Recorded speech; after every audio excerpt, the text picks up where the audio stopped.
এই এলাকায় যে ক্ষুদ্র ঋণ আদায় করা হচ্ছিল সেই কার্যক্রমও কিন্তু আমরা মাইক্রো ক্রেডিট রেগুলেটরি অথরিটি এবং অর্থ মন্ত্রণালয়ের সাথে কথা বলে সেটাও আমরা শিথিল করেছি। কোনো জায়গায় কৃষকরা আমাদের কাছে অ্যাপ্রোচ করার আগেই নিজেরা পাম্প বসিয়ে পাম্প করেছেন। আমাদের কাছে অ্যাপ্রোচ করার পরেও এক সপ্তাহ আর লাগে নাই, আমরা এই অনুমতিটা আপনাদেরকে এনে দিয়েছি। এখন এত বড়, এটা কিন্তু আসলে একটা জাতীয় দুর্যোগ, এত বড় একটা জাতীয় দুর্যোগে সকলকেই তো আগাতে হবে। আর আজকে যদি আপনি জলাবদ্ধতার কথা বলেন, এই জলাবদ্ধতার সমস্যা কিন্তু পুরোটা যে প্রকৃতি কেন্দ্রিক বা পুরোটা কোনো একটা মন্ত্রণালয় কর্তৃক সৃষ্ট তা না, এখানে স্থানীয় কিছু সমস্যাও তো রয়ে গেছে। স্থানীয় সমস্যা যেহেতু রয়ে গেছে, স্থানীয় মানুষকে সেজন্য আগাতে হবে।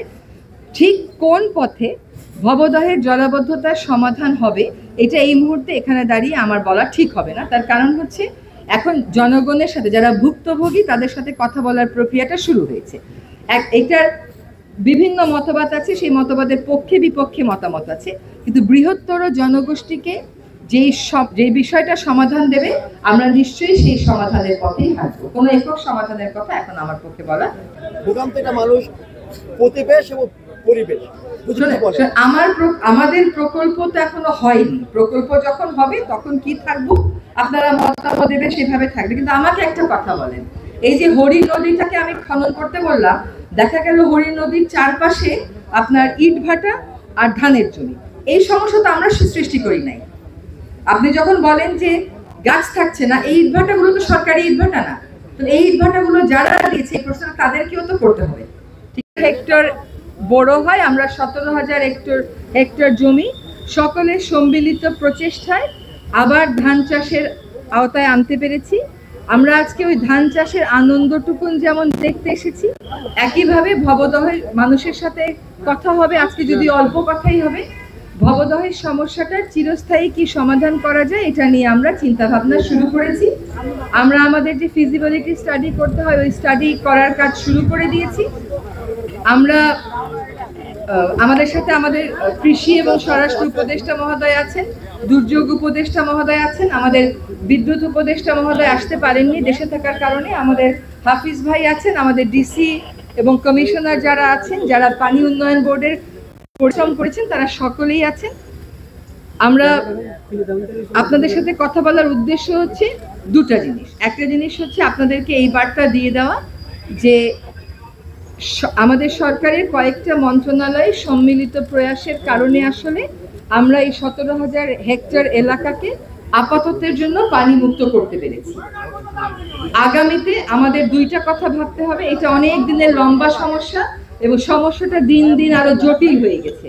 আমরা যখন 2005-এ কাজ শুরু করেছিলাম তখন যদি আমরা এটা সমাধান করতে পারতাম, সমস্যাটার সমাধান সকলের জন্য সহজ হতো। সেটা আমরা করিনি, করতে পারিনি, করার সদিচ্ছা দেখায়নি।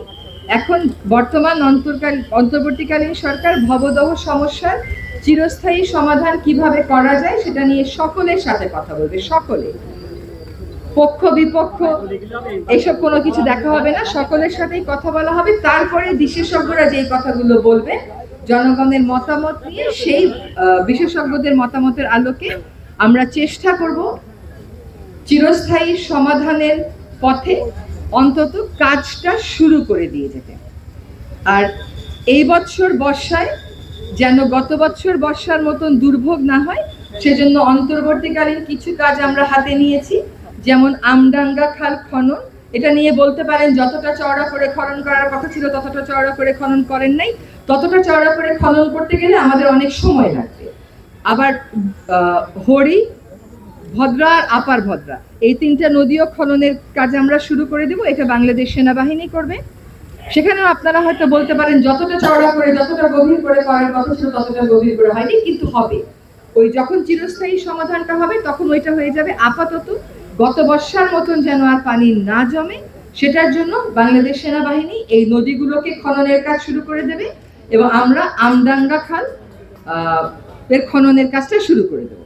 এবং যেহেতু এখন আমরা আছি, আমরা সকলেই সজাগ আছি যাতে গতবারের মতন কতগুলো আছে প্রাকৃতিক কারণ আমাদের নিয়ন্ত্রণে নেই, ওরকম দুর্ভোগ আপনাদের আর পোহাতে না হয়। এখানে কয়েকটা কথা বলা যায়। 17,000 হেক্টর যে ধান হয়েছে এটা আমাদের খাদ্য নিরাপত্তা একটা অনেক বড় ভূমিকা রাখবে।